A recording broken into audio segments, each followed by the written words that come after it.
მოგესალმებით, დღეს შაბათია და ჩვენ ვიწყებთ ჯანმრთელობის ფორმულას განახლებული სტუდიიდან. ჩვენ ეს პროექტი 1 წლის წინ ფორს-მაჟორულ მდგომარეობაში დავიწყეთ პირდაპირ ეთერში.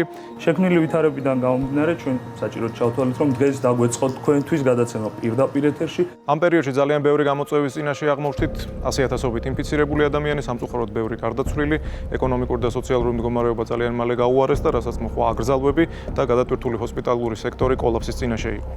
იმ პერიოდში, როდესაც საერთოდ შეუძლებელი იყო სასწრაფო დახმარების გამოძახება ოჯახის ექიმთან დაკავშირება ან რაიმე კვალიფიციური სამედიცინო კონსულტაციის და ინფორმაციის მიღება, ჩვენ შევძელით და ინფექციონისტ მაია ბუწაშვილთან ერთად 400-ზე მეტ მაყურებელს უპასუხეთ პირდაპირ ეთერში. მოგესალმებით, თქვენ პირდაპირ ეთერში ხართ, გისმენთ. რას მივჩევდით, რა შეიძლება რომ გავაკეთო? თუ სხვა არაფერი სიმპტომი არ ახლავს, როგორც წესი, პრობლემა არ არის ხოლმე. და იმის ბრალი ხომ არ არის იმის ფონზე. ეს თუნდაც უკმარისობა ამაზე მინდა მიბაძო. კოვიდის თანხლები იყოს თუ სხვა რამესთან მაქვს საქმე. დავფიქრობ, რომ ეს მნიშვნელოვანი ნაწილი იყო ჩვენი პროექტის და ჯანმრთელობის ფორმულა გისმენთ ბევრ ადამიანს დაეხმარა ამ დროს ინფორმაციის სწორად დამუშავებაში. სულ რაღაც 1 წლის განმავლობაში მეცნიერებმა შეუძლებელი შეძლეს და შეიქმნა კორონავირუსის საწინააღმდეგო ვაქცინა, რომელიც საბედნიეროდ უკვე ჩვენს ქვეყანაშიც ხელმისაწვდომია, მეც და დათოც ორივე აცრილები ვართ და უკვე იმუნიზირებულები გავაგრძელებთ ამ სტუდიიდან გადაცემის წაყვანას. ჩვენ ექიმებმა ყველაზე კარგად ვიცით, რომ რთულ მდგომარეობაში ადამიანის განწყობას ძალიან დიდი მნიშვნელობა აქვს, ამიტომ შევეცადეთ, რომ ჩვენი გადაცემა არ ყოფილიყო მოსაწყენი და კორონავირუსის გარდა სხვა სახალისო სამედიცინო თემებზეც გესაუბრებოდით. მე მგონი ეს გამოგვივიდა, მაგრამ რაც ყველაზე კარგად გამოგვივიდა, ეს იყო დავამარცხეთ ჩვენი შიშები და ჩემი უმთავრესი შიში ხო გახსოვს სიმაღლიდან გადმოხტომის თუ გადმოვარდნის თუ გადმოფრენის რო არის. აი ადრენალინი თმაო თუ გინდა. ცოტა დიფაშეფენო. არ შეფილია ზოგადად. ავეშვათ გეხვეწები? შეიძლება? გაბოლ დაშვების დაწყება. არა. ჩემი ჰობის გადაღების დროს ველოსიპედიდან გადმოვარდი და ნეკნი მოვიტეხე.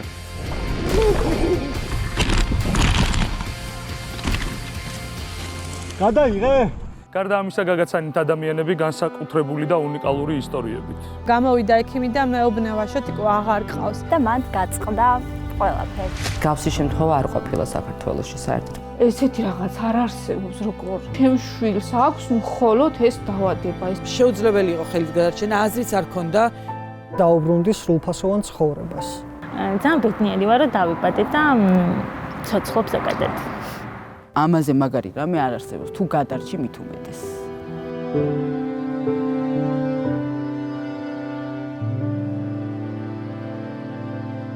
განახლებულ სტუდიაში ახალი ფორმატით, ახალი რუბრიკებით და რაც მთავარია, ახალი შემართებით ვიწყებთ ჯანმრთელობის ფორმულას. ამ რუბრიკაში ვისაუბრებთ სამ პროდუქტზე, რომლის შესახებაც თქვენ დიდი ალბათობით ძდარი წარმოდგენა გაქვთ. ის პროდუქტები, რომელზეც დღეს ვისაუბრებთ, ბავშვობასთან, სახლთან, სითბოსთან და ბებია-ბაბუასთან ასოცირდება. ოღონდ ჯერ სტუმარი უნდა მოვიწვიოთ სტუდიაში. ჩვენი გადაცემის სტუმარია მსახიობი და ტელეწამყვანი ბაია დვალიშვილი. მოგესალმებით. მოგესალმებით. გილოცავთ ამ მშვენიერ სტუდიას. ძალიან დიდი მადლობა. ძალიან გვიხარია, რომ ჩვენი სტუმარი ხართ კიდევ ერთხელ. მადლობა. ჩვენი გადაცემის ერთ-ერთი ყველაზე საყვარელი სტუმარი ბრძანდებით. უნდა ვისაუბროთ სახლში მომზადებულ ერთ შეხედვით სასარგებლო და ჯანსაღ პროდუქტებზე. ეს არის მურაბა, კომპოტი და ასე შემდეგ. გიყვართ ასეთი რაღაცები? კომპოტი უფრო. თქვენ თუ ამზადებთ მურაბებს და კომპოტებს სახლის პირობებში? იცით რა, მურაბებს ვამზადებდი თან ძალიან ბევრს, სხვადასხვანაირს, უცნაურსაც კი.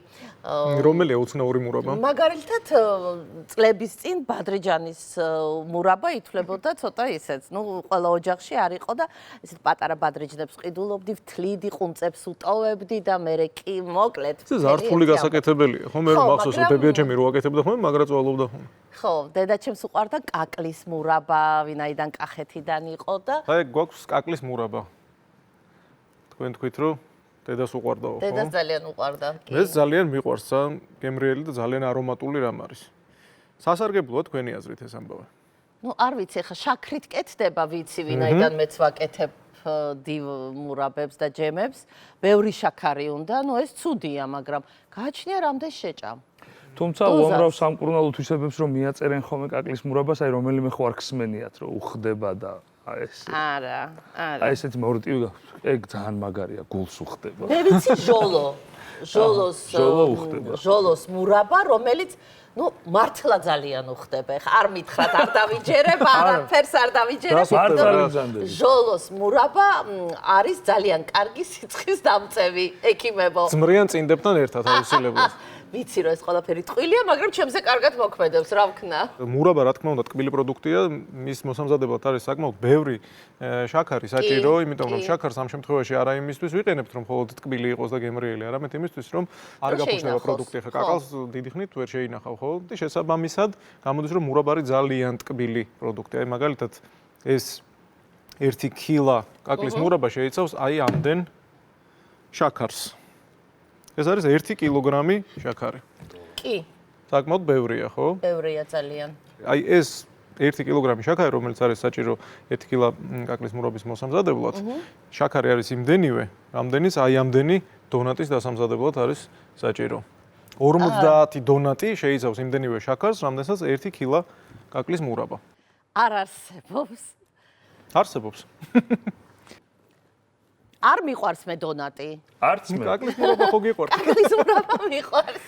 კაკლის მურაბა მეც ძალიან მიყვარს, მაგრამ უნდა შევთანხმდეთ იმაზე, რომ რა თქმა უნდა, თვითონ კაკალი საკმაოდ სასარგებლო პროდუქტია, ის არის ძალიან ცნობილი ანტიოქსიდანტი, ხო და ძალიან ბევრ სასარგებლო თვისებას მიაწერენ ხოლმე, მაგრამ შაქართან ერთად და ამ რაოდენობის შაქართან ერთად ის რა თქმა უნდა ამ თავის თვისებებს დაკარგავს. რა თქმა უნდა, დესერტის სახით იგივე ვთქვათ, ჩაისთან, ავასთან ერთად რამდენიმე კოვზი მურაბის მირთმევა არ დააქცევს ჩვენ ჯანმრთელობას, მაგრამ დიდი რაოდენობით მისი მოხმარება იწვევს ჩვენს ორგანიზმში შაქრის დიდი რაოდენობით მოხვედრას, რაც ვიცით რომ ძალიან მავნებელია, იმიტომ რომ დიდი რაოდენობით შაქარი არა მხოლოდ ჭარბი წონის რისკს ზრდის, არამედ იზრდება შაქრიანი დიაბეტის განვითარების რისკიც, ხო? იმიტომ რომ ჩვენ ვიცით რომ როდესაც ჩვენ შაქარს დიდი რაოდენობით მივიღებთ, ის იშლება გლუკოზად საბოლოო ჯამში და გლუკოზის გადამუშავებას ჩვენს ორგანიზმში ახდენს ფერმენტი ინსულინი, რომელსაც გამოიმუშავებს ჩვენი კუჭქვეშა ჯირკვალი, ანუ პანკრეასი.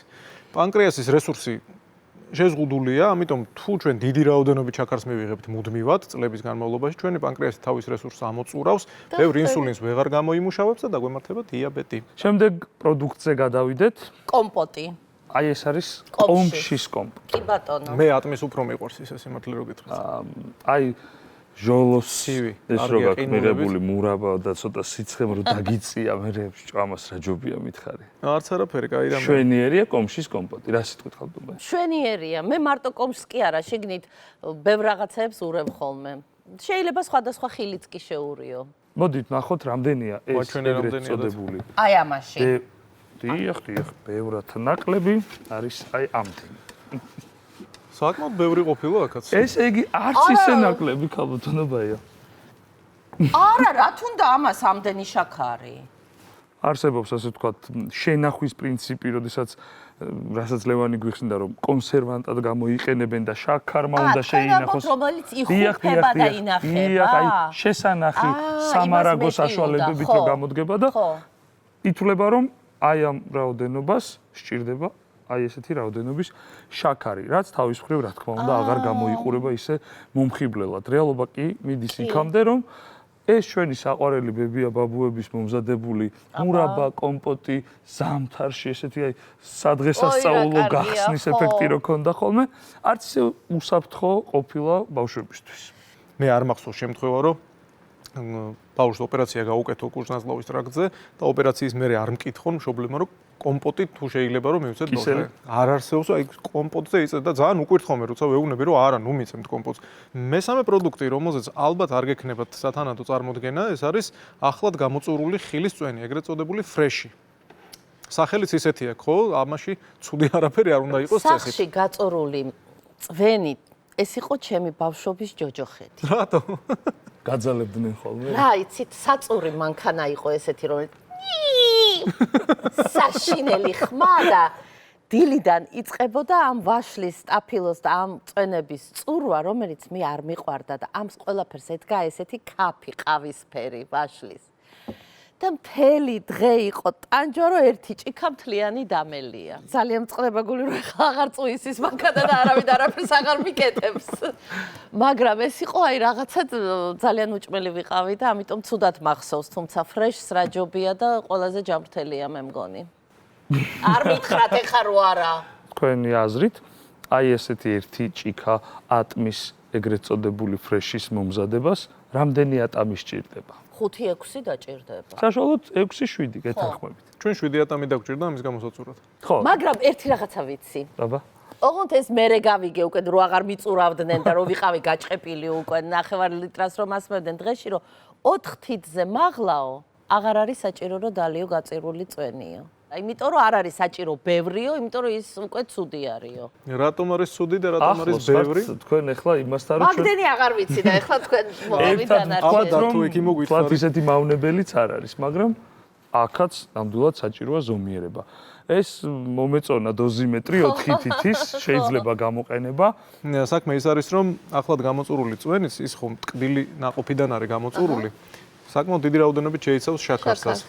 აი ეს 7 ატმისგან გამოწურული წვენი შეიცავს 105 გრამ შაქარს. რაც დაახლოებით იმდენია, რაც 2 კილა ტკბილ გაზიან სასმელში. უი 105 გრამი შაქარი, აი ესეთ ჭიქა ტკბილ გაზიან სასმელში. ანუ საკმაოდ ტკბილი რამ არის ახლად გამოწურული წვენი. მურაბაც, კომპოტიც და ახლად გამოწურული წვენიც რა თქმა უნდა მივირთოთ, მაგრამ უნდა მივიღოთ ეს ძალიან ზომიერ ფარგლებში.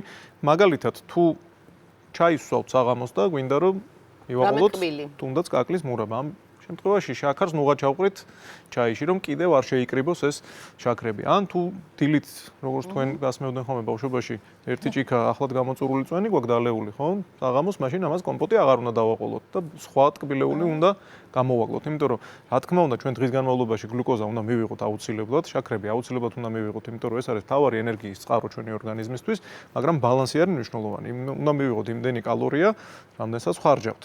წინააღმდეგ შემთხვევაში ჩვენ გვექნება ჭარბი წონა, რაც ვიცით რომ ძალიან მავნებელია ჩვენ ჯანმრთელობით. თუმცა არის პროდუქტები, რომელშიც ეგრეთ წოდებული შეფარული შემცველობაა შაქრების და ჩვენ დღის განმავლობაში საკვებად ისედაც ვიღებთ გარკვეულ პროდუქტებს, რომლებიც შეიცავს შაქარს. მაგალითად, აქ წარმოდგენილი პროდუქტებიდან ყველა შეიცავს შაქარს გარკვეული და. კი, მაგრამ ეს ხო ყველა არის ძალიან სასარგებლო. ნამდვილად ძალიან სასარგებლოა. უბრალოდ აქ პრინციპი არის ის, რომ ჩვენ შაქრის შემცველ პროდუქტებს ფარულად ვიღებთ.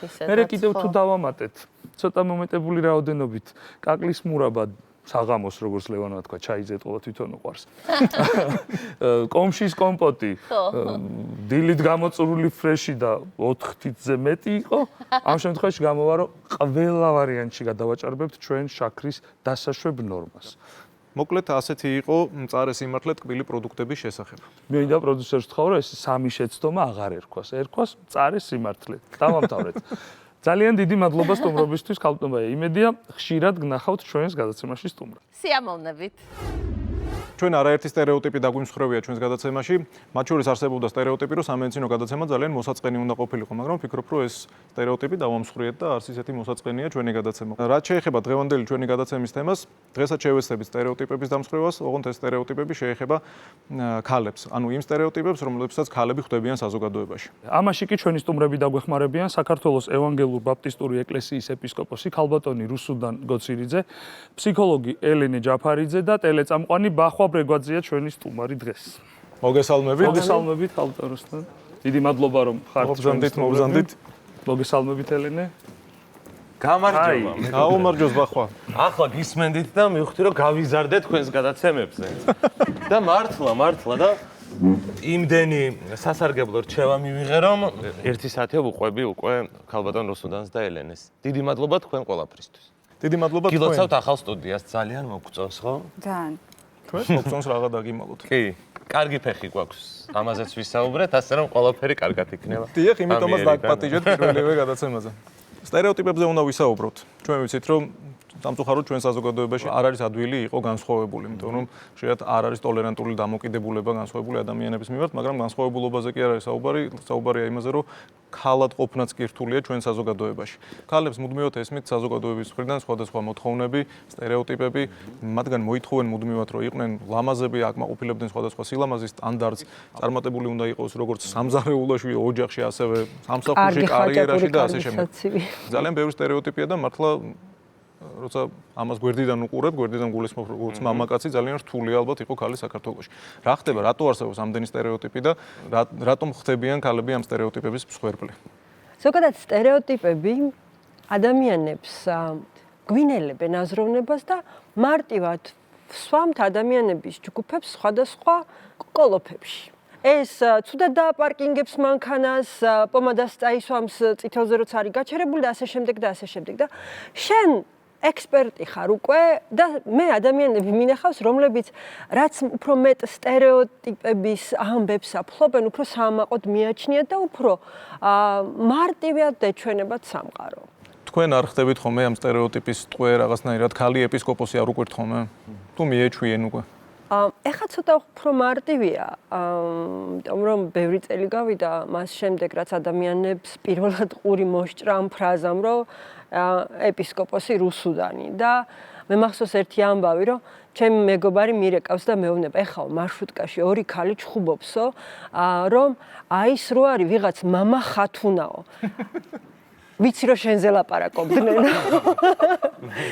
ელენას მინდა ვკითხო როგორც ფსიქოლოგს, რა გავლენას ახდენს ადამიანის ფსიქოლოგიაზე ეს სტერეოტიპები? ხა ბუნებრივია რომ ვიღაცა ამას მეტ ყურადღებას აქცევს, ვიღაცა ნაკლებს, მაგრამ ეს ალბათ ჩვენ ფსიქიკაზე მოქმედებს, ხო? ქალების ფსიქიკაზე ამ შემთხვევაში. მაგალითად, კაცს პატიობს საზოგადოება, რომ შეიძლება არ იყოს ნავარჯიშები, მაგრამ სამაგეროდ ის ამას აკომპენსირებდეს მაღალი ხელფასით, კარგი მანქანით, გარკვეული რაღაცა იმ ატრიბუტიკით, რომელიც არა მას პიროვნულად აქვს, არამედ შეიძინა და მიდის პერმანენტულად იმაზე საუბარი, რომ ძალიან მაგარი ტიპია. რას ვითხოვთ ქალისგან? ქალისგან თუ ავიღებთ სილამაზის სტანდარტებს, ვითხოვთ რომ იყოს მართლა ამ რაღაცა ბოლო დროს რაც არის, ხო, ეს 70-იანების მერე რაც წამოვიდა 90, 60, 90-ზე ფორმები, რაღაცა გარკვეული ტიპის, ასე ვთქვათ, პროცედურები, რომელსაც ასევე უნდა ასრულებდეს, არა მარტო გარეგნულად უნდა იყოს, ვთქვათ, კონდეს რუჯი, კონდეს ესეთი თმები, კონდეს ესეთი ფეხები, არამედ პლუს კიდევ დღეს რაც წამოვიდა იგივე სოციალური მედიის გავლენით, რომ ანუ შენ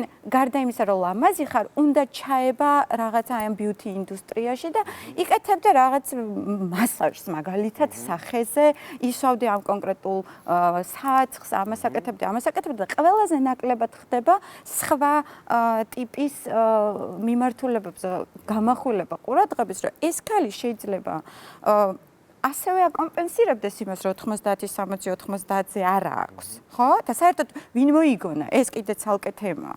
რა თქმა უნდა, ეს ყველაფერი ურტყავს თვითშეფასებას. გააჩნია ჩვენ როგორ აღვიქვათ ჩვენ თავს. თუ მე ფოკუსში მაგ მხოლოდ ჩემი გარეგნობა და მარტო ჩემი გარეგნობით ვკონტაქტობ სამყაროსთან, ან მაგალითად ფოკუსში მაგ სხვა რაღაცა. არა აქვს მნიშვნელობა.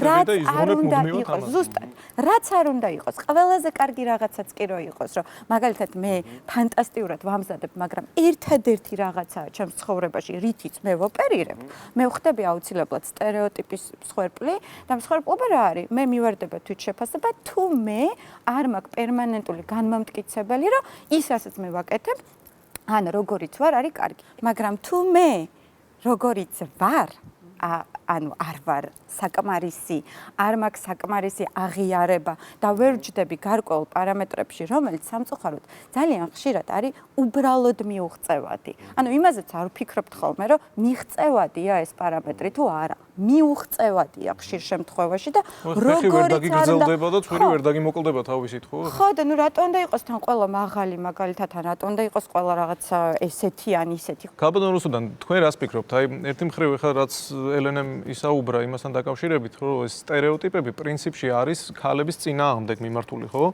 ანუ რაღაცა წნეხის ქვეშ ამყოფებს საზოგადოება ქალებს, რომ მათგან მოითხოვენ რომ იყოს ასეთი, ისეთი და ასე შემდეგ.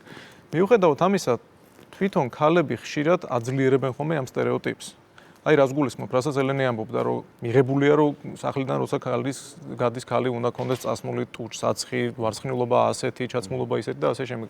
ამასაც ხო ექვემდებარებიან ხოლმე ქალები და ამის წინააღმდეგ არ ილაშქრებენ, ხო? რატო ხდება, რატო ითვისებს, რატო ეგუება ამ სტერეოტიპებს ესე ადვილად საზოგადოება და განსაკუთრებით ქალები? ხო, ქალები ამ საზოგადოების ნაწილები კი არ არიან, მხოლოდ ამ საზოგადოებისა და ამ ცნობიერების მაშენებლები და გადამცემები არიან კიდევ, ხო? აი ეს პატრიარქალური სისტემის ყველა მავნებლობა, რასაც შეიძლება ებრძოდეს ადამიანი და ებრძვიან ამას არა მხოლოდ ქალები, არამედ კაცებიც ებრძვიან, ხო? და ყველაზე უფრო დიდი დამცველები პატრიარქატის ყველაზე დიდი დამცველები არიან ხოლმე ქალები.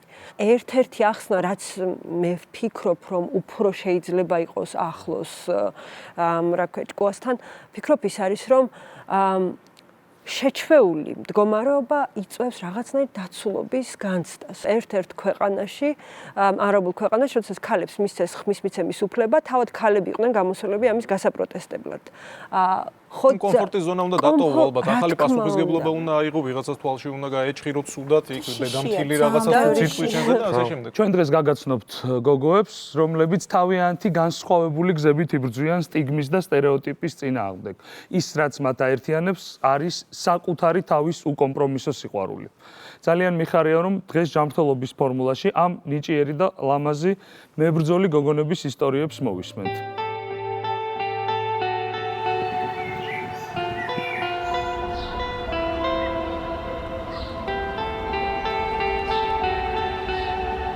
მე ვარ რუსა სახეჩიძე თბილისიდან. ახალი ადამიანები ესე მეცნობოდნენ, გამარჯობა, სახეზე რა გაქვს? მე ვარ ნინი თელავიდან 21 წლის. ვარ გოგონათა რაგბის გუნდის წევრი და წლები აქტივიზმით ვარ დაკავებული. მე ვარ ნათელა ღოლანტი 22 წლის. ჩემი სახე, რაც დავიბადე ასეთია, მე ის სხვანაირი არასდროს მინახავს. სკოლის ასაკიდანვე მაბულინგებდნენ ჩემი წონის გამო, რომ არ ვიყავით ხელი და ფარფატა. გარდა ეს ასახში წონაში მნიშვნელოვნად მოვიმატე და მაშინ დაიწყო ჩემს მიმართ ესეთი სროლები რაღაცების, რომ აი როგორ ბედავ, რომ აი ეს წონიანი ადამიანი ცეკვა. ძროხა ამაზრზე, როგორ ბედავ, რომ ესეთი თამამი ხარ, როდესაც რამე თამამს ვდებდი. მუდამ დამყვებოდა ზერა, შეკითხვები, რჩევები, თუ როგორ უნდა გავთავისუფლებულიყავი ამ ლაქისგან. იყო დრო, როცა სახლიდან გასვლაც არ მინდა და არავის ნახვა არ მინდა და როგორც მორაგბე გოგოს გაკრიტიკება დაიწყეს, რაც იმაში მდგომარეობს, რომ რაგბი ქალის სპორტი არ არის და გოგონები არ უნდა თამაშობდნენ.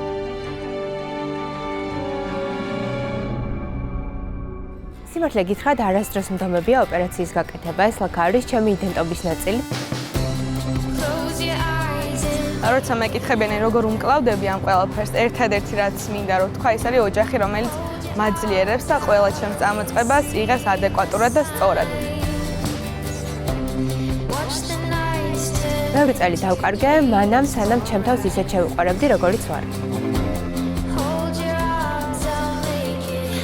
ჩემ თავს ხშირად ვუმეორებდი, რომ იმაზე უკეთესი ვარ, ვიდრე საზოგადოება აღმიქვამს და მე უნდა შევიყვარო ჩემი თავი. ყოველთვის ვიცვამ იმას, რაც მინდა და სწორედ ისად გამოვიყურები, როგორც მე მინდა. გოგოებმა უნდა აკეთონ ის, რაც უნდათ. უნდა იყვნენ სპორტშიც, აქტივიზმშიც და უბრალოდ იყვნენ ისეთები, როგორიც მათ სურს, რომ იყვნენ.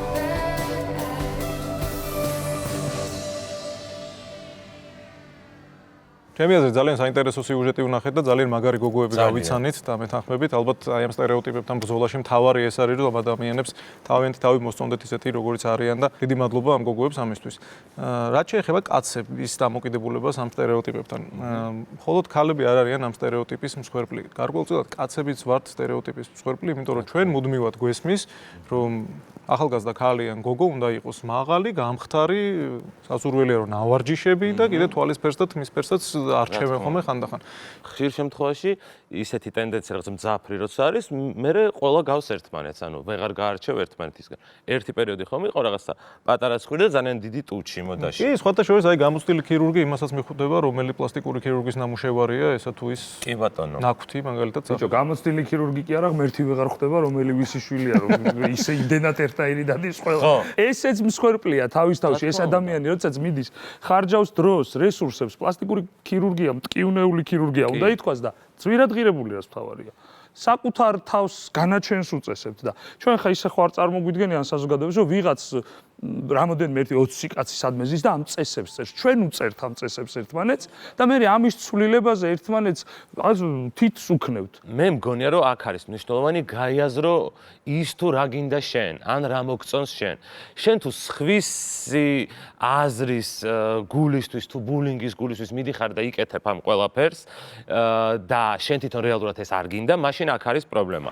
თუ შენ არ მოგწონს შენი ცხვირის ფორმა და შენ უფრო კარგად იგრძნობ თავს თუ ეს შენი ცხვირი იქნება სხვა ფორმის, მაშინ ალბათ უნდა მიხვიდე და გაიკეთო და გადაჭრეს პრობლემა თუ ამის საშუალება გაქვს. ესეც სხვათა შორის სერიოზული პრობლემაა, იმიტომ რომ ძალიან დიდი ფუფუნება. ანუ ვისთვის იკეთებ ხო, აი ეს არის მნიშვნელოვანი ზუსტად. მე მგონია რომ ამ შემთხვევაში მშობლებს აქვთ ძალიან დიდი როლი და დიდი პასუხისმგებლობა, როდესაც პატარა იზრდება, რას ეუბნები და მშობლის და ახლობლების, პედაგოგების შექება, მხარდაჭერა, ეს ისეთი რამეა, რომელიც თუ კი მშობლის გული ვერ მოიგო ბავშვმა, შეიძლება მთელი სამყაროს გული მოიგოს, მაგრამ ვერასოდეს ვერ გახდეს ბედნიერი და მე იმიტომ რომ აი ეს რაღაცები ჩვენ რატომღაც გვეუბნებოდნენ სულ რომ კარგი დედა არ აქებს შვილს, ხო?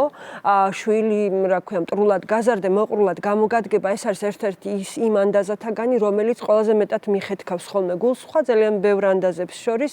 ვფიქრობ, ესე ინგრევიან ბავშვები და მე იწყება ცხვირების გადაკეთება. არასრულფასოვნების კომპლექსის გაღვივება ხდება, ამიტომ ბავშვებს უნდა მოვეფეროთ და ბავშვობიდანვე უნდა უთხრათ ადამიანს, რომ ის არის კარგი, როცა შესაძლებელია უნდა შევაქოთ, როცა წასახალისებელი უნდა წავახალისოთ და ჩვენ თვითონ არ უნდა გაუღვიოთ აი ეს რაღაცა არასრულფასოვნების შეგრძნება, იმიტომ რომ მე ისინი ძალიან მოწყვლადები არიან ამ სტერეოტიპების მიმართ. დიდი მადლობა ჩვენ სტუმრებს, ძალიან საინტერესო იყო ჩემი აზრით ეს საუბარი.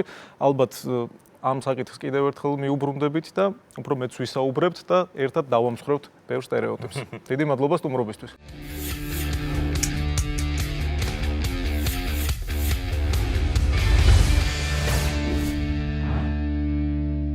ჯანმრთელობის ფორმულა გრძელდება და გადაცემის ამ ნაწილში ძალიან საინტერესო თემაზე ნეიროქირურგიაზე ვისაუბრებთ. ჩვენ როგორც ქირურგებს ყოველთვის ძალიან გვიხარია, როცა ქირურგიაზე ვსაუბრობთ ხოლმე, დღეს განსაკუთრებით საინტერესო თემა გვაქვს, ეს არის ნეიროქირურგია და მასში არსებული ტექნოლოგიური სიახლეები. ჩვენი სტუმარია თბილისის ცენტრალური საავადმყოფოს ნეიროქირურგიული მიმართულების ხელმძღვანელი გოგი მაღალაშვილი. გამარჯობა. მოგესალმებით ბატონ გოგი, დიდი მადლობა რომ ხართ ჩვენი სტუმარი. ბატონ გოგი, პირველ რიგში დიდი მადლობა მოსვლისთვის და სტუმრობისთვის ჩვენს გადაცემაში. ჩვენ როგორც ვიცით, თქვენს კლინიკაში თბილისის ცენტრალურ საავადმყოფოში უახლესი თაობის ეგზოსკოპი დგას და ამ ტექნოლოგიით გეთდება ოპერაციები. რა დიაგნოზებზე მუშაობთ აი ამ მეთოდით? ყველაფერზე მუშაობთ, რაც ნეიროქირურგიის შეეხება. ეს არის სიმსივნეები, თავის ტვინის, ზურგის ტვინის, სიზარღვოვანი პათოლოგიები, ხერხემალი ალბათ. ხერხემალი, რა თქმა უნდა. ტკივილის ქირურგია, ფუნქციური ნეიროქირურგია, ეპილეფსია, პრაქტიკულად ყველა პათოლოგიაზე. თავისი ტექნიკური მონაცემების გამო ის ბევრად უფრო მოსახერხებელია ქირურგისათვის და შესაბამისად ქირურგი როდესაც კომფორტში გრძნობს თავს, ალბათ პაციენტიც უფრო ვთქვათ, უკეთეს შედეგს იძლევა. რა თქმა უნდა, ამ წელიწადნახევრის განმავლობაში დაგროვდა გამოცდილება და უკვე შეგვიძლია ვისაუბროთ შედეგებზე. 10-12% ამცირებს დროს, ვთქვათ, ოპერაციისას ეს ჩარევები და სადღაც ნეიროქირურგიაში ძალიან მნიშვნელოვანია, იმიტომ რომ ხანგრძლივი ოპერაციებია და გარდა ამისა ძალიან მაღალი ხარისხის ვიზუალიზაციის ფონზე კეთება, რა თქმა უნდა, ბევრად უფრო კომფორტულია და საერთო ჯამში ტენდენცია იმის, რომ თქვათ უკეთესი რეზულტატები აქვს ამ აპარატურით მუშაობისას ჩანს. ამ აპარატურით გავაკეთეთ სადღაც 500-მდე ოპერაცია ამ წლის და რამდენიმე თვის განმავლობაში.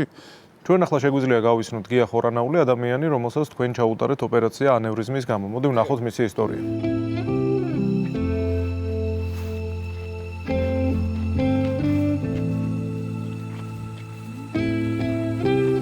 მე ვარ გია ხორნაული. დაახლოებით 2 თვის წინ ვიგრძენი ძალიან ცუდად თავი, თითქოს შემცივდა. დამეწყო თავის ტკივილი, გულის რევის შეგრძნება, 41 და 42-იც მქონდა სიცხეები. ერთი კვირა რო ვიავადე, არაფრით რო არ გაიარა და ძალიან ცუდად გავხდი, მივმართე ექიმს, გამსინჯეს და საძილი არტერიაზე აღმომაჩნდა პარკუჭი, რომელშიც იყო განვითარებული ანევრიზმა. მივედი ცენტრალურ კლინიკაში, სადაც ბატონმა გოგი მაღალაშვილმა ჩამიტარა ოპერაცია. ოპერაციიდან დღემდე გავიდა 3 კვირა.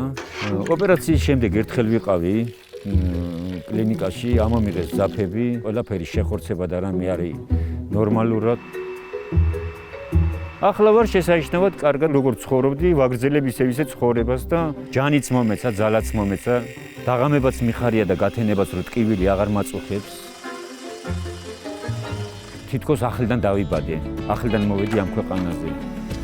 გონი რომ დიდი ხანი იქნება ასე რა, რადგან დიდი მადლობელი ვარ ბატონი გოგი მაღალაშვილის და მთლიანი იმათი კოლექტივის.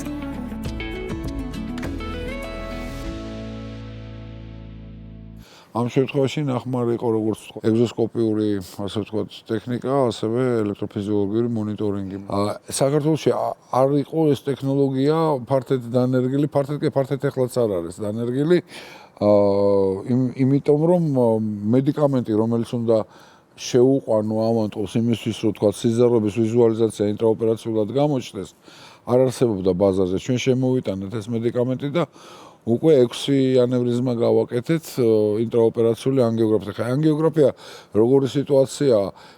ინტრაოპერაციული ანგიოგრაფია გულისხმობს, რომ შენ თუ გჭირდება კონტროლი, თქვათ ანგიოგრაფიული ინტრაოპერაციულად, ჩვეულებრივად არა ავანტყოფი უნდა მაშინ გაიყვანო, არ ვიცი, შეიძლება დახურო, შეიძლება ღია ტვინით ანგიოგრაფიის კაბინეტში. ამ შემთხვევაში თვითონ საოპერაციო ველში ყველა სიზარღვის ვიზუალიზაცია ხდება დეტალურად.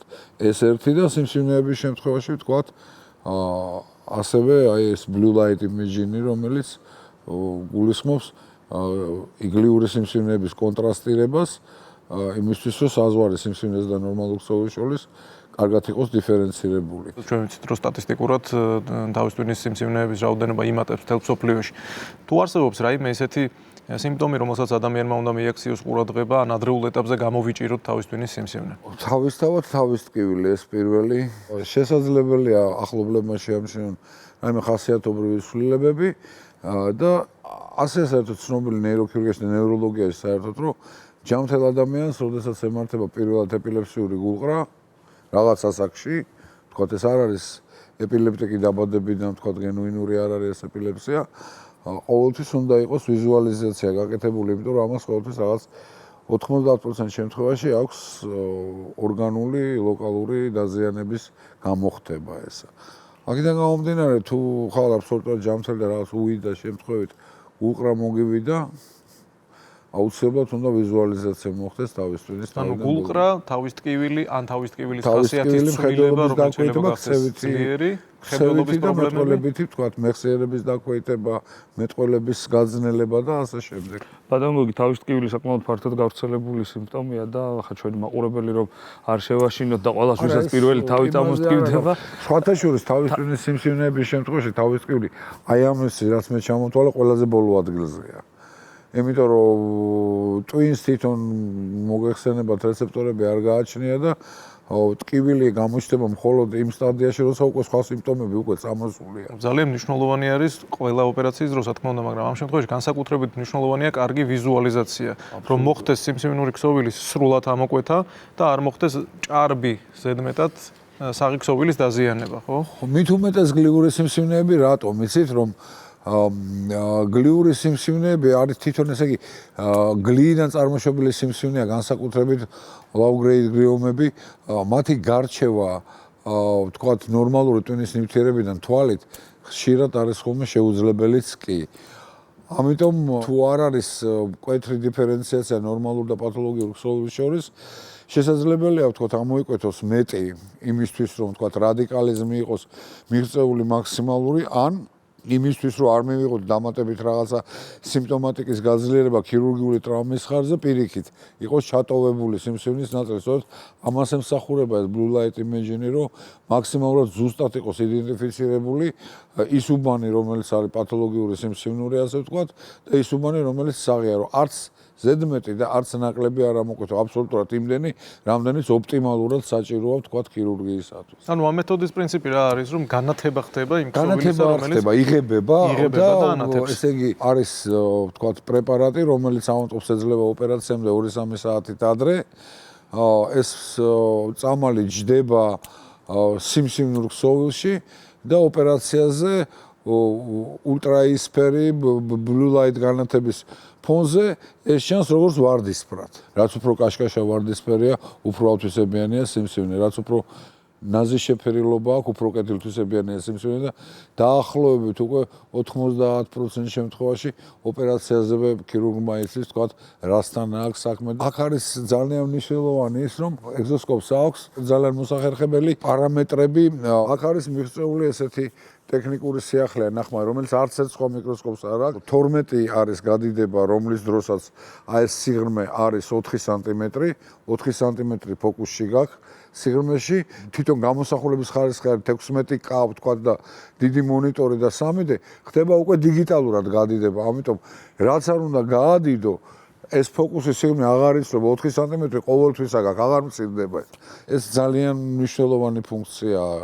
ძალიან კარგია, რომ თბილისის ცენტრალურ საავადმყოფოში შესაძლებელია მრავალფუნქციური ნეიროქირურგიული საოპერაციო სისტემით ქირურგიული ოპერაციის ჩატარება და ბევრად სასურველი შედეგის მიღება შემცირებულ დროში, გართულებების რისკის შემცირება პაციენტებისთვის უფრო კომფორტული გარემო, ქირურგისთვის კომფორტული სამუშაო პირობები და ყველაფერი ეს კომპლექსურად ნიშნავს ნაკლებ გართულებას, სწრაფ რეაბილიტაციას, უკეთეს გამოსავალს და მიხარია რომ შესაძლებლობა ქართველ პაციენტებს ერთ-ერთი პირველი ქონდათ ევროპაში, თქვენ უკვე პირადი გამოცდილება, პირადი სტატისტიკა გიგროვდებათ ამ საკითხში და ამ ნაწილში და ეს ძალიან კარგი ინფორმაციაა ჩვენი მაყურებლებისთვის და იმედი გვაქვს თქვენგან სიახლეები არ მოგვაკლდება ბატონო. ხოჭოს მინდა გითხრათ კიდევ ერთ ისეთ ხაზი გაუსვა ესეთ დეტალს, რომ ხო იცით როგორ არის, მაინც ევროპელები ცოტა ფრთხილები არიან და ამიტომ ამ ახალ ტექნიკას ესე მოეკიდნენ, კონსერვატორები არიან, ცოტა ფრთხილად და ყველა ოპერაციას არაკეთებდნენ და არჩევდნენ და ნელ-ნელა ეჩვეოდნენ და რაღაცა და აღმოჩნდა რომ ეს კონფერენცია რომელიც ჩატარდა ეხლა და რომელზეც ჩვენი მოხსენება იყო აღმოჩნდა რომ ყველაზე მეტი შემთხვევა დაგვიგროვდა ჩვენ იმიტომ რომ ჩვენ ამის გარშე აღარ მუშაობთ დამავიწყდა სხვა აპარატურაზე მუშაობა ბატონო გოგი ძალიან დიდი მადლობა სტუმრობისთვის ძალიან საინტერესო ინფორმაციის გაზიარებისთვის და მე დარწმუნებული ვარ რომ მომავალში ჩვენ კიდევ შევხვდებით და კიდევ უფრო მეტ ტექნოლოგიურ სიახლეზე ვისაუბრებთ ჯანმრთელობის ფორმულას ისტორიაში პირველი ქვიზი გვექნება, რომელშიც სტუმრის გარდა მაყურებელსაც შეიძლება მონაწილეობის მიღება. და რაც თავარია, ბევრ ისეთ საინტერესო ინფორმაციას მიღებთ, რომლის შესახებ შეიძლება აქამდე წარმოდგენაც კი არ გქონდათ. ლევანი გამოცდის ჩვენ სტუმარს და სწორი პასუხების შემთხვევაში სტუმარი დაჯილდოვდება GPS-ისგან საჩუქრით. ტელეწამყვანი ვახო სანაია ჩვენი სტუმარი. გამარჯობა. გამარჯობა ვახო. მადლობა რომ ხარ ჩვენი სტუმარი. ვერიქით, მადლობ და გილოცავთ ახალ არაჩვეულებრივ სტუდიას. ძალიან დიდი მადლობა. მზად ხარ გამოცდისთვის. საბრძანდით, მე გამომცდელი ვყოფილ ვარ. გამომცდელი და სტუმარი საბრძანდით. ვეცდები.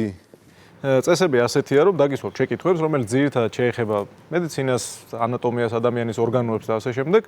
ყველა შეკითხვაზე 4 სავარაუდო პასუხი გექნება, თუ ყველა შეკითხვას სწორად გასცემ პასუხს, გადმოგეცემა პრიზი. გარდა ამისა, გაქვს ერთი დახმარება. ჩვენი ექსპერტი ბატონი დავითი, თუ გაიჭედე რომელიმე ძალიან რთულ შეკითხვაზე, შეგიძლიათ დათოს დახმარებაც გამოიყენო. კი ბატონო.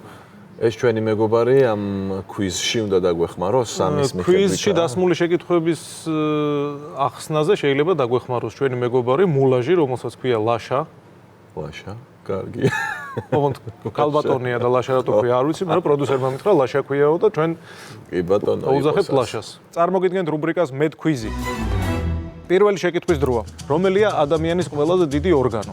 სავარაუდო პასუხები. ნაწლავები, ხერხემალი, კანი და დუნდულა კუნთები. ეს მეოთხე ყველაზე მეოთხე გამოვრიცხე. რატო გამოვრიცხე ზოგ დიდია? ლაშას არა. როგორ შემოძავ? დარჩა ნაწლავები, კანი და ხერხემალი. ნაწლავები. დარწმუნებული ხარ? არა. მაშინ კარგად დაფიქრი. ხერხემალი, კანი რა. კანი. მივიღოთ? კანი პასუხი? მივიღოთ. კანი პასუხი. ეს სწორი პასუხია. აბა რა. გაბნევდა გამომცდელი, ასე ვთქვათ, მაგრამ შენ ვიცი რომ ანატომია არ გიჭირს და შესაბამისად არ გამოუვიდა. მართალი ხარ, კანი ადამიანის ყველაზე, ასე ვთქვათ, დიდი ორგანოა. ის ისეთივე ჩვეულებრივი ორგანო, როგორც არის გული, ღვიძლი, თირკმელი, ფილტვი და ასე შემდეგ და ის მოიცავს ადამიანის სხეულის მასის 20%-ს. მოდი შემდეგ შეკითხვაზე გადავიდეთ. გადავიდეთ. თუ ადამიანს კარგად აქვს განვითარებული ტვინის მარცხენა ნახევარსფერო, მას უკეთესად შეუძლია ენების შესწავლა, სახეების ამოცნობა, სივრცის აღქმა და წინასწარ მეტყველება. კარგი, მეოთხე აქაც გამოვრიცხეთ. ბადო, ხო აქ ეგეთი მითი წინასწარ მეტყველება. ხო, მაგრამ აქ ეგ არ იქნება. ესე იგი წარმოდგენა არა მაქვს. კარგი, ენებსაც გამოვრიცხავ, მაგრამ მახსოვრობასთანაა დაკავშირებული და არ ვიცი გამოვრიცხო თუ არა. სივრცის აღქმასთან თვალთან რაღაცა არის კავშირი, ხო? თვალს და ტვინს შორის პირდაპირი კავშირია. ანატომიურიც და შინაარსობრივიც. სივრცის, მაგრამ მაინც ხედველობის ამბავია და მაგალითად თუ ვერ ხედავთ კარგად, აი მე მაგალითად ვერ ხედავ კარგად და ეს ნახევარსფეროსთან მგონი არის კავშირში. სივრცის აღქმასა და სახეების ამოცნობას შორის ვარ. ენები გამორიცხე? ენები გამოვრიცხე. არ უნდა გამომერიცხე. ესაკენი როგორც წინასაკენი. ეხლა მინიშნება არ შეიძლება, ერთი დახმარება გაქვს, როცა დაგჭირდება, მაშინ ჯერ არ გამოიერთება. გამოვიდა. მინიშნებაზე დარჩები საჩუქრის გარეშე შეიცვალე. კაი, მითხარი საბოლოო პასუხი. საბოლოო პასუხი არის კაი იყოს ენა.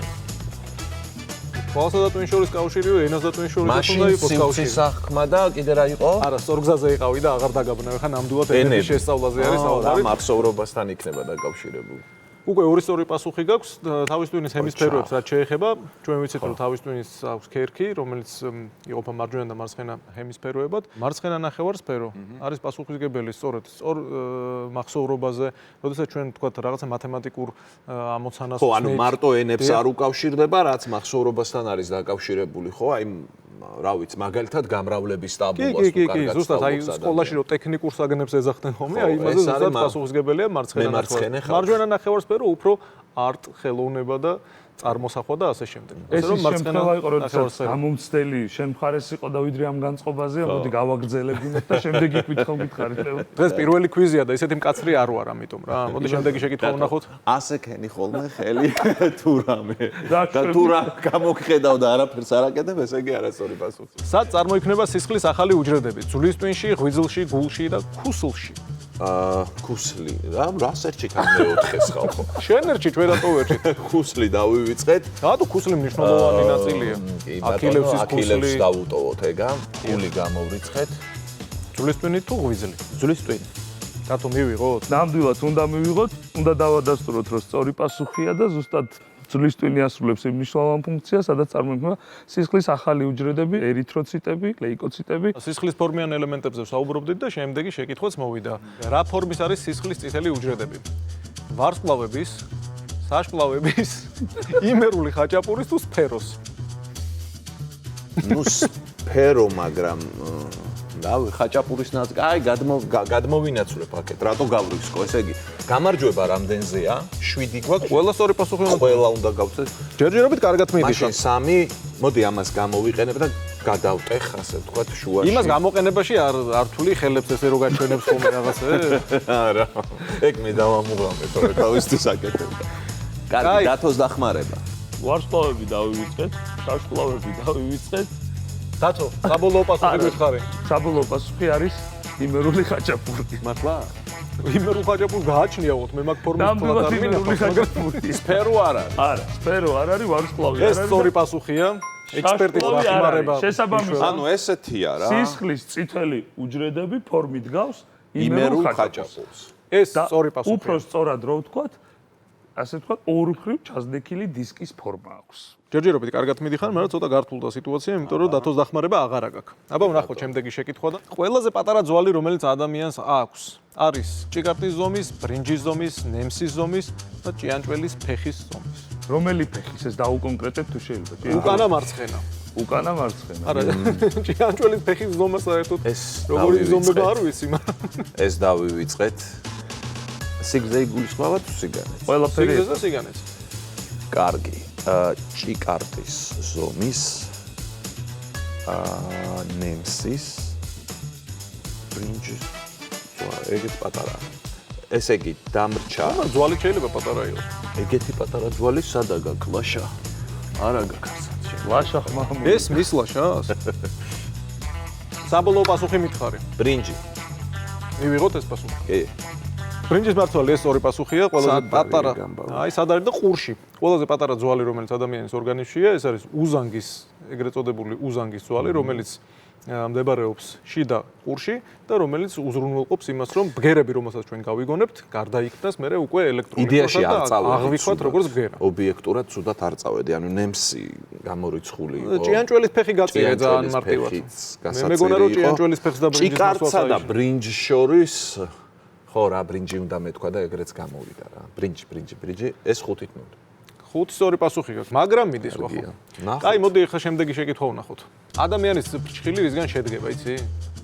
სავარაუდო პასუხები არის ცილა კერატინი კალციუმი და კონცენტრირებული ერბო კერატინიც გამოვრიცხე და ერბოც გამოვრიცხე ერბო გამოვრიცხე ხო კერატინიც გამოვრიცხე და კერატინს ვერ გამოვრიცხავ ბოლომდე კაი კონცენტრირებული ერბო არ მოგწონს ახლა და ბუნებრივია და ცილა კალციუმი და კერატინი აი რომ კალცი რავი უფრო კბილის ამბავია არა ცვლებისაც ხო პირველი იყო ცილა არა და დარჩა კერატინი პასუხი სწორია და დატოვებთ რა არის კერატინი სწორია ნამდვილად ადამიანის ფრჩხილი და ასევე თმაც სხვათა შორის უნდა ითქვას კერატინისგან შედგება ის ფრჩხილის ქსოვილის სტრუქტურაზეა პასუხისმგებელი და დაზიანებისგან იცავს. მოდი ვნახოთ ბოლო შეკითხვა და გადაწყდება ახლა შენ მიიღებ თუ არა საჩუქარს.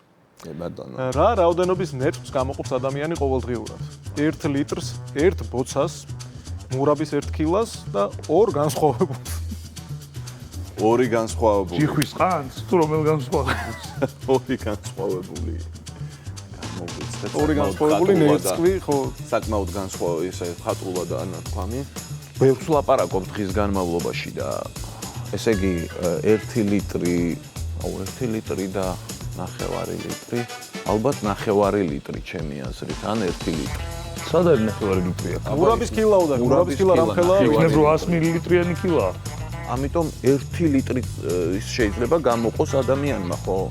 ის ორი გამოვრიცხეთ და პასუხი არის 1 ლიტრი. მურაბის კილა არ არის საზომი ერთეული. არ არის საზომი ერთეული ნამდვილად. ის ორი გამოირიცხა ბოცა და ისა სადღეგრძელო და დარჩა ბოცა და სადღეგრძელო ნერწყვით გამოირიცხა დარჩა 1 ლიტრი და ეს აბსოლუტურად სწორი პასუხია დაახლოებით ადამიანი 1 ლიტრი ნერწყვს გამოიმუშავებს დღე-ღამის განმავლობაში ნერწყვი ძალიან მნიშვნელოვანი რამ არის იმიტომ რომ პირველ რიგში ჯერ ერთი ის გვიცავს ჩვენ პირისგრულს გამოშრობისგან და შესაბამისად ინფექციების განვითარებისგან და რაც თავარია საჭმლის მომნელებელი ტრაქტის პირველ ნაწილში, პირის ღრუში, სადაც იწყება საჭმლის მონელება, ხო, ჩვენ გონია რომ მარტო ვღეჭავთ. სინამდვილეში შეიცავს ფერმენტებს ნერწყვი და საჭმლის მონელება სწორედ პირის ღრუდან იწყება. ასე რომ ნერწყვი ძალიან მნიშვნელოვანი რამაა. მანაგუის კექსი რო ვჭამე, სულ გამომიშრა პირი. და ნერწყვი არ მქონდა ხალხო საერთოდ. და ვიხრჩობო. სუშნიაკი კი ხო, პირს საერთოდ ვერ ვაღებდი.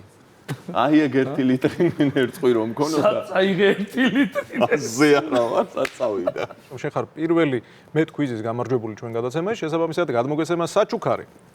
რა მაგარია, აბა ვნახოთ რა ხდება. საჩუქარი არის GPS-ისგან. GPS-ი გისურვებთ კარგად ყოფნას, ბრენდი რომელიც ორიენტირებულია ხარისხზე. GPS-ი ეს არის ხარისხი. დიდი მადლობა GPS-ის და დიდი მადლობა თქვენ ხალხო. ეს შენ წარმატებას უსურვებთ თქვენს გადაცემას, სულ უყურებთ საქართველოდან, დანიიდან, სადაც ავართ. და აბა თქვენ იცით და სტუდიას კიდევ ერთხელ აღნიშნავ, რომ ძალიან მომწონს და ძალიან დიდი მადლობა სტუმრობისთვის. მე ვფიქრობ, რომ სახალისო კვიზი გამოვიდა, თან შემეცნებითი.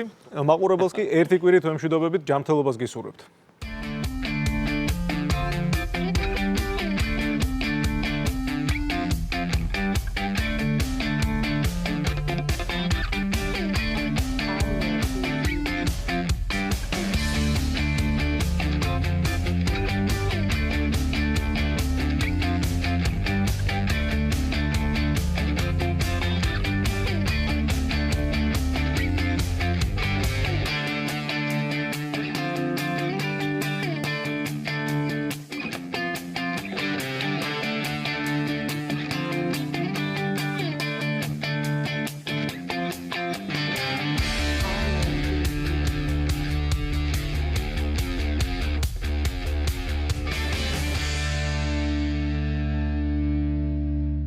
შემდეგ გადაცემაში ნახავთ. რა უნდა ვიცოდეთ ჩვენი შინაური ცხოველების შესახებ? როგორ უნდა იყვნენ ჩვენი მეგობრები უფრო ბედნიერები და ჯანსაღები? ვექცევით ხოლმე როგორც ადამიანებს და როგორც ბავშვებს და ბავშვის ქცევა სხვა არის და ზაღლის სხვა. შეკითხვებს ზაღლების ფსიქოლოგი პასუხობს. ყველაფერს ურჩევნია ჩუსტების ჭამა, ესე იგი არ დაგვიტოვა სახლში არაფერი და ახალი რუბრიკა ახალ ჯანმრთელობის ფორმულაში. ლევანი და ბავშვები. რჩევები მშობლებს, როგორ უნდა მოვიქცეთ ნივთების გადაცდენის დროს. ეგ საღლაბავში, ესეც საღლაბავში.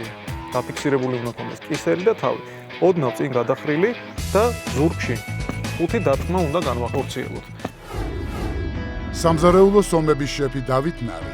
საკვები პროდუქტების და მათი მომზადების წესების შესახებ.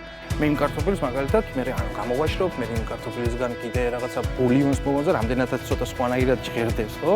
როგორი უნდა იყოს ჯანსაღი კვება, გემრიელი და მრავალფეროვანი. ბოსტნეულის კიდევ ერთ კარგ თვისებას წარმოადგენს ის, რომ თურმე კარგი ყოფილა მენტალური ჯანმრთელობაში. გოგო, რომელმაც მეოთხე სტადიის სიმსივნე დაამარცხა. იმ ადამიანებში უნდა ყოფილიყავი აუცილებლად, ვინც გადარჩება. შარდის შეუკავებლობა, კურნალობის მეთოდები. თამბაქოს მწვეველ ქალებში შარდის შეუკავება ერთ-ერთი ყველაზე ხშირი მიზეზი არის. შაბათს 17 საათსა და 30 წუთს. იპოვე შენი ჯანმრთელობის ფორმულა. მაყურებელს შევახსენოთ, რომ დღეს 11:30-ზე აუცილებლად უნდა უყუროს სამზარეულო სომებს.